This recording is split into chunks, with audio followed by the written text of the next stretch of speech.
this morning for the immigrant communities, ang bagong immigration reform bill. It was introduced today, this morning, and timing po, because here on Kababayan Today, we have immigration segment giving you updates on immigration every other Wednesday sa ating American Dream. This American Dream segment is brought to you by Aquino & Lowe Law Firm, answering your immigration questions.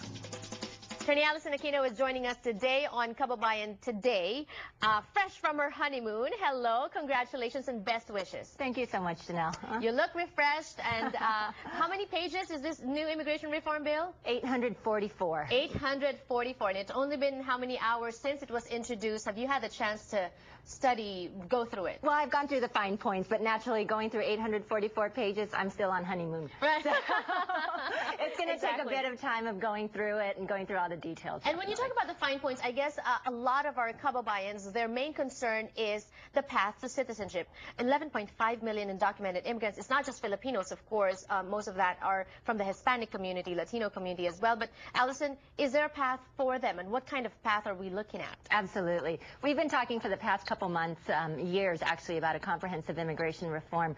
So it's fantastic that this has finally formally been introduced into Congress. And from the bill itself, it essentially provides a path toward legalization.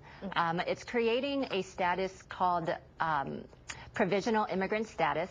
And under this, individuals can legalize their status if they were in the United States on or before December 31, 2011. They will have to pay a fine of $500. There are limitations if you have a conviction. So if you have been convicted of a felony, have 3 misdemeanor convictions, or what's called an aggravated felony under the immigration laws, then unfortunately you will not qualify. Okay. But essentially, this is the way that the 11.5 million undocumented in the U.S. will be able to legalize their status, be able to obtain work authorization, essentially full legal status in the U.S. Okay, let us talk about the 10-year wait. Earlier I was talking to Ronnie Ligo. He's talking about a 10-year wait. What is that about, and how is that? How does that matter in relation to this path to citizenship? Well, it matters because the 10 years that Ronnie had referenced is the time for an individual to actually acquire permanent residency, or to become a green card holder.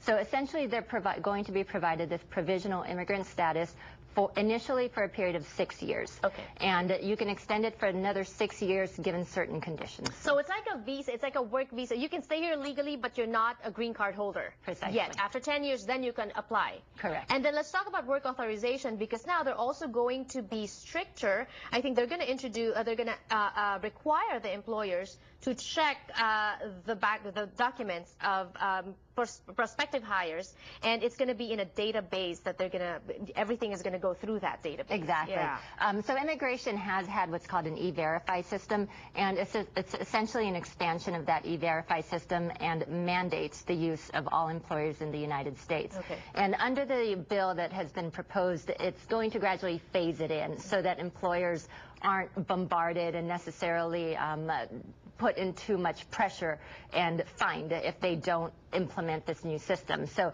essentially for very large corporations, they'll have 2 years in order to implement it. For the smaller corporations that have maybe less than 10 employees, then it will be up to 4 years in order to implement. Right. Another question, I actually have just 2 more questions. I know this is just very new, right? What about the DREAM Act eligible students? What's going to happen to them? So the DREAM Act, they actually have a special path.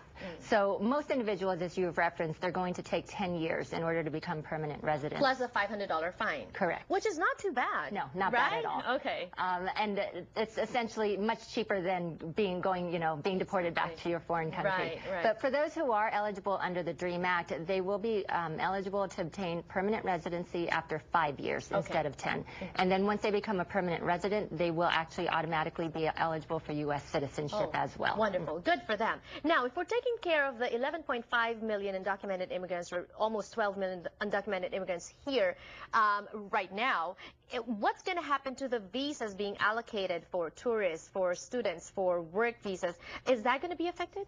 Those are not going to be affected as much. The greater shift is going to be for those who are waiting for green cards who are overseas. And so one of the very important aspects that Congress wanted to deal with is family reunification. Right. As you know, many people have been separated from their loved ones for 5, 10, 15, 20 years. I myself have an aunt who has been waiting since 1989 and has just now obtained her visa.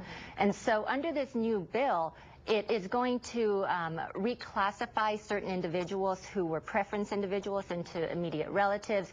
It's going to essentially, it completely revolutionizes the way that people are classified so that those waiting periods are a lot shorter. They can hopefully be able to get their green cards and come into the U.S. and join their families much quicker. I like what I'm hearing. It sounds like everything is good news for now. What are the chances that this will go through without more debates, without more revisions? And when is it going to take effect? Well, as far as that's concerned, there will be lots of debates and there will be lots of revisions. And so I have a lot of people who are calling and saying, am I eligible? Right.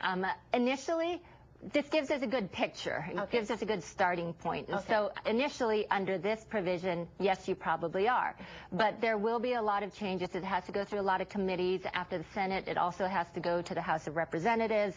And so it's a back and forth, and it's going to be a lot of negotiations. But this, as a starting ground, is definitely great news. And it's not to say that you should sit and wait, because right now maybe they have Attorney Allison Aquino and her partner, Attorney Richard Loh, can think of other ways, or there may be other paths for you, but we encourage you to call them and schedule your appointments now. Thank you so much, and more power to you. Thank you, Janelle. Congratulations again. Best wishes. Thank you. More entertainment news naman when we return on the show. Don't go away.